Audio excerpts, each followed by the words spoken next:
Guys, in this video I'm going to show you how to view your progress report in the Khan Academy app. But first of all, I just want to mention, please don't forget to subscribe to my channel, because at 10,000 subscribers I'm going to show you my whole YouTube revenue statistics and growth strategy, how to make money online. So let's jump into it. First, open the Khan Academy app, and then in the home menu you tap on the settings button, and in the settings you tap on view progress report. Here it opens the Khan Academy webpage, and then you can view your progress. Here it will present the courses you took and the lessons you learned at the latest moment.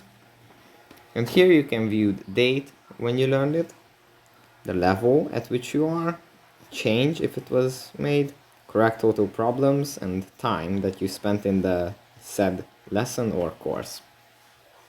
That's pretty much it for this video. I hope it was helpful for you. If it was, please consider subscribing, and see you in the next one.